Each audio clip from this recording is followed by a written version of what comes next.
کہتے ہیں جی کہ سیدنا ابو بکر صدیق رضی اللہ تعالی عنہ کا گھر کہاں ہے؟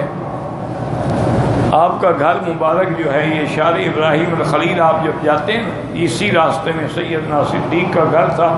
اب تو وہ حرم بن گیا، اب تو ساری چیزیں حرم میں آ گئیں۔ مسجد تھی سیدنا ابو بکر صدیق کی، آپ کا گھر تھا، مسجد تھی، اور اسی راستے پہ تھی جس راستے پہ شار ابراہیم، اس سے پہلے شار سیدنا ابو بکر صدیق ہے۔ لیکن اب وہ چیزیں نہیں رہیں، نہ سیدنا ابو بکر کا گھر رہا، نہ دار ارقم رہا، نہ دار ام ہانی رہا، اور بیت ام ہانی رہا، نہ وہ دار الندوہ رہا، نہ بیت خدیجہ رہا، اور سب چیزیں جو ہے وہ اللہ کے حرم میں آ گئی۔ اب دیکھیں نا، جیسے حضور کی بیویوں کے گھر تھے وہ سب مسجد نبوی میں آ گئے۔ حضور کی بیویوں کے گھر ایسے تھے، جہاں اب آپ کا روضہ مبارک، یہ بی بی عائشہ کا گھر ہے، جہاں آپ صلاۃ السلام پڑھتے ہیں، بی بی سلمہ کا گھر ہے۔ اسی طرح ساری بیویوں کے اسی لائن میں گھر تھے، پھر جب مسجد بڑھائی گئی سب مسجد میں آ گئے۔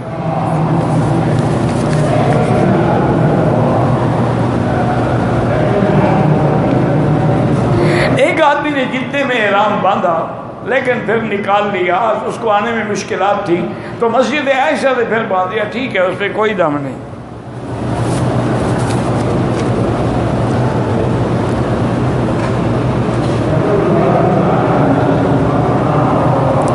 کہتے جی کہ مینا میں جمرات سے آنے کے بعد آگے ایک چھوٹا مسجد ہے، یہ مسجد العقبہ ہے۔ یہ وادی جو ہے وادی العقبہ ہے، اور جہاں یہ چھوٹی مسجد ہے اسی جگہ مدینے والوں نے حضور کے ہاتھ پہ آ کے بیعت کی اور اسلام لے آئے، تو اس جگہ کو ایک علامت کے طور پہ باقی رکھنے کے لیے وہاں ایک چھوٹی سی مسجد ہے۔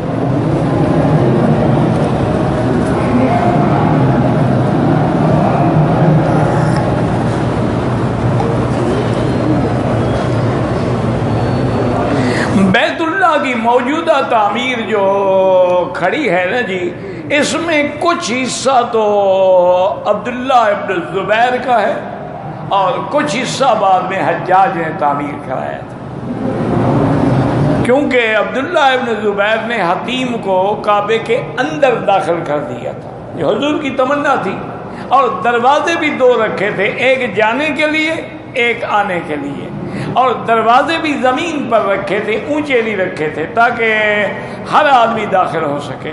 لیکن حجاج کو چونکہ عبداللہ ابن زبیر سے ضد تھی تو اس نے پھر ان دیواروں کو توڑ کے قریش کی تعمیر پر اسی طرح پھر دیوار رکھی، اسی طرح دروازے بنائے اور رکن یمانی والا دروازہ بند کر دیا۔ باقی اس کی جو مرمت ہے نا جی، وہ تو اس سعودی حکومت نے بھی ماشاءاللہ اندر سے بھی اور باہر سے بھی کی ہے۔ اندر سے تو پورا جو نقشہ تھا نا جی، پوری عمارت کی حیت ہی بدل ڈالی ہے، بڑا خوبصورت بنایا۔ اچھا، باہر سے جو تھا، چونکہ یہ غلاف کعبہ لگتا ہے نا ہوا میں تو پتھر بھی کمزور ہو جاتے ہیں، تو اس سعودی حکومت نے ماشاءاللہ جدید ٹیکنالوجی کے ذریعے ان پتھروں کو کھود کے ان میں میٹیریل بھر دیا، وہ اپنی طاقت پہ واپس آ گئے۔ تو بہت بڑا یعنی انہوں نے کام کیا ہے جو دیکھنے کے قابل ہے، آدمی کو نظر بھی نہیں آتا کہ اس میں کچھ بھرا ہوا ہے۔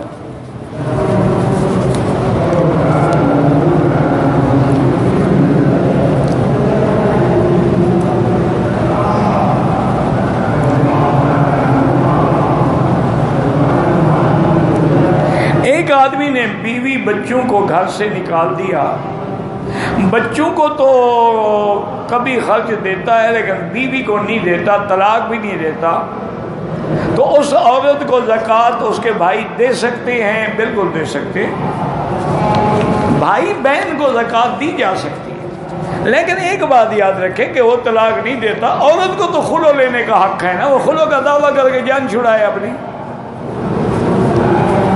ایک آدمی طلاق بھی نہ دے، اس کے نکاح میں بیٹھی رہے تو اس کے گناہ کا کون ذمہ دار ہے؟ اس لیے اس عورت کو چاہیے کہ فوراً خلو کر دے۔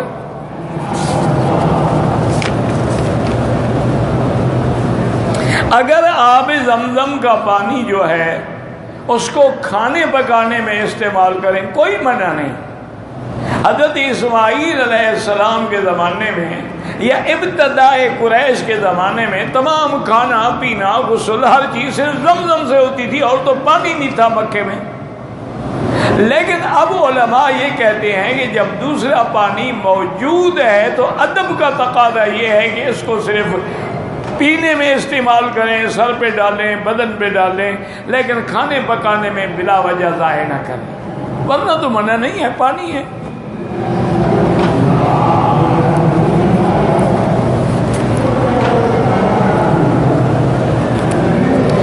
میں مکے میں رہنے والا ہوں، لیکن طواف زیارت میں بیمار ہو گیا تھا، اس لیے 1 ہفتے کے بعد کیا، کوئی دم نہیں.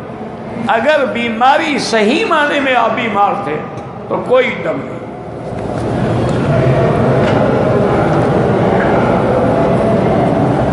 قربانی 11 کو کرے، وہ احرام کنکریاں مار کر کھول سکتا ہے. بھائی بات یہ ہے کہ حنفی مسلک میں سب سے پہلے کنکری مارے 10 کو، اس کے بعد قربانی کرے. اگر قربانی اس نے 11 کو کیا تو قربانی کے بعد حل کر کے احرام کھول سکتا ہے، ورنہ احرام میں رہے گا. باقی ائمہ فرماتے ہیں کہ اگر وہ پہلے احرام کھول دے تو کوئی حرج نہیں.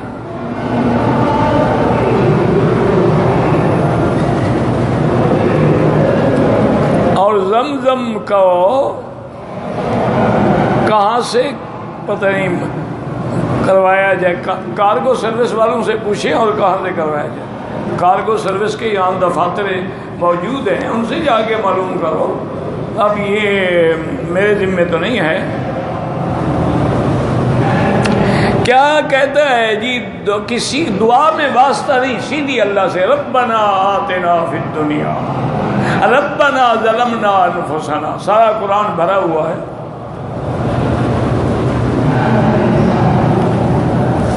اگر کوئی آدمی جمرات کو کنکریاں مارنے کے بعد طواف زیارت کے بغیر چلا جائے اور واپس ہی نہیں آیا، اس کی بیوی اس کے لیے ہمیشہ حرام رہے گی جب تک طواف زیارت نہیں کرے گا. نہ طواف نہ حج مکمل ہوگا، کیونکہ طواف زیارت رکن ہے حج کا. اگر ایک مجلس میں ایک آدمی نے 3 طلاقیں دی ہیں تو حنفی مسلک میں 3 ہی ہوتی ہیں، بلکہ چاروں ائمہ کے نزدیک 3 ہوتی ہیں. صرف بعض علماء اہل حدیث فرماتے ہیں کہ 1 ہے، ورنہ جمہور امت کا یہی فیصلہ ہے، تمام ائمہ تمام محدثین کے 3 ہوتی ہیں.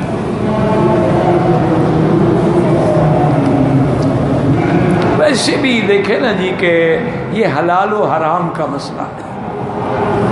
اب اگر 3 طلاقیں ہو جائیں تو وہ تو پہلے خاوند پہ حلال ہی نہیں ہو سکتی جب تک کہ دوسری شادی نہ کرے. تو معنی یہ ہے کہ وہ ساری زندگی زنا کرتے رہے. اگر یعنی قیامت میں فیصلہ ہوا کہ 3 ہے تو پھر ان کی زندگی میں جو باقی گزری ہے مل کے اور جو اولاد ہوگی وہ سب نعوذ باللہ زنا سے ہوگی. تو اس لیے احتیاط ہی بہتر ہے نا کہ فلا تحل له من بعد حتى تنكح زوجا غيره. قرآن فرماتا ہے جب تک وہ کسی اور سے شادی کرے، وہ بھی اپنی مرضی سے چھوڑے، پھر پہلے سے وہ رجوع کر سکتی ہے. میرا دل بہت کمزور ہے، ذرا سی باتوں سے ڈر جاتا ہے. تو دل کی طاقت کے لیے اللہ کا ذکر، اللہ کا قرآن، الا بذکر اللہ تطمئن القلوب، زیادہ سے زیادہ ذکر کیا کریں. اور یا قوی والقادر والمقتدر قوّنی وقوّ قلبی، علماء نے یہ وظیفہ بھی لکھا ہے جو اسماء اللہ الحسنى سے تعلق رکھتا ہے. یا قوی القادر المقتدر قوّنی وقوّ قلبی، یہ پڑھا کریں، اللہ رحمت فرمائیں گے. کہتے ہیں جی کہ 10 محرم کو شربت بنا کے پلانا بالکل بدعت ہے. حسین یعنی پیاسے تھے، یہ شربتیں پلا رہے ہیں، تو تم بھی روزہ رکھو. بڑی محبت ہے حضرت حسین سے، سبھی نے لگاتے ہیں دودھ کی. انا للہ و انا الیہ راجعون، اللہ ہدایت دے. اور کیا کہے بھائی، تم 10 کو روزہ رکھو، 9 کو روزہ رکھو. ان کو پتہ ہے نا روزہ رکھیں گے تو پھر ماتم کرنا مشکل ہو جائے گا نا. دھوپ میں زنجیریں مارنا اور برچیاں مارنا اور چاقو مارنے، اللہ دنیا میں دکھا دیتا ہے نا کہ حسین کے قاتل ہیں، ان کو میں دنیا میں سزا دے رہا ہوں. حسین کے قاتل تو وہی ہے نا جن نے بلایا تھا. جنازے میں تکبیرات کے وقت امام کے ساتھ مقتدی بھی ہاتھ اٹھائے۔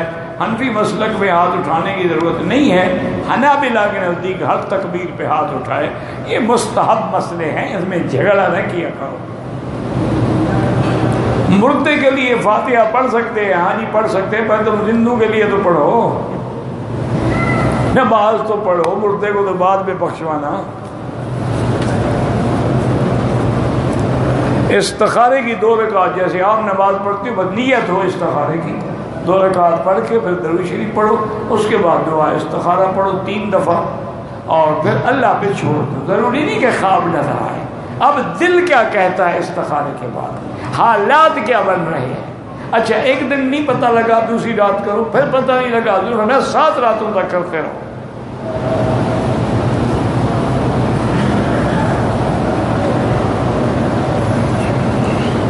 آج کل تو جی نئے پیر نکلے ہیں، ٹی وی پہ بیٹھے ہوتے ہیں، وہ ٹی وی پہ بیٹھے بیٹھے استخارہ، آنکھیں بند کی بس استخارہ ہو گیا۔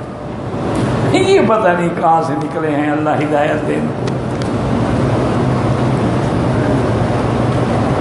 میں جیزان سے آیا ہوں بغیر احرام کے، عمرے کا ارادہ میرا نہیں تھا، لیکن حنفی مسلک میں آپ پہ دم ہے، یا آپ فوراً وہاں سے جائیں اور طائف کے میقات سے احرام باندھ کے عمرہ کر لیں، ورنہ آپ کو دم دینی پڑے گی۔ باقی مسلک میں یہ ہے کہ اگر اس کی نیت عمرے کی نہیں تھی تو پھر دم نہیں۔ طریقہ احناف کے نزدیک جنازے کا یہ ہے، کیونکہ احناف کے نزدیک جنازہ نماز نہیں دعا ہے، وہ کہتے ہیں کہ نماز رکوع سجود کے بغیر نہیں ہوتی، یہ دعا ہے، اور دعا کا طریقہ یہی ہے کہ پہلے ثنا ہو، اس کے بعد درود ہو، درود کے بعد دعا ہو۔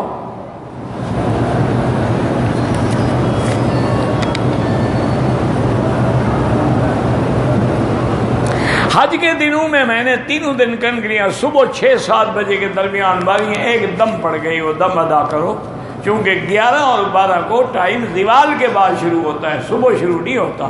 وہ تو جان چھڑانے کے لیے معلم لکھ دیتے ہیں کہ ہاں بھائی صبح مار دو، جان چھوڑو ہماری، جاؤ یہاں سے تاکہ ہم خیمے شیمے صاف کریں، گھر جائیں۔ تو ورنہ مسئلہ جو ہے وہ یہی ہے کہ 11 کو بھی زوال کے بعد، 12 کو بھی زوال کے بعد۔ واللہ اعلم۔ ربنا تقبل منا انك انت السميع العليم وتب علينا انك انت التواب الرحيم۔ اللهم يسر، انت الميسر لكل عسير وانت على كل شيء قدير۔ اللهم يسر امورنا وامور اولادنا واولاد اولادنا وامور اصحابنا واخواننا وامور من اوصانا واستوصانا وامور المسلمين مع الراحة لقلوبنا وابداننا۔ اللهم يسر امورنا في كل زمان وفي كل مكان يا حنان يا منان۔ اللهم متعنا باسمائنا وابصارنا واشرح صدورنا واحينا بقواتنا ما ابقيتنا واجعله الوارث منا واجعل ثارنا على من ظلمنا وانصرنا على من عادانا۔ اللهم انصر الاسلام والمسلمين، اللهم انصر الاسلام والمسلمين، اللهم انصر المجاهدين الذين يجاهدون في سبيلك لإعلاء كلمتك۔ اللهم احفظ سائر بلاد المسلمين وهذا البلد الأمين واجعلها آمنا مطمئنا سخاء رخاء إلى يوم الدين برحمتك يا أرحم الراحمين۔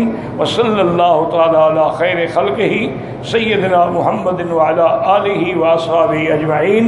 اللهم صل على سيدنا محمد وبارك وسلم عليه۔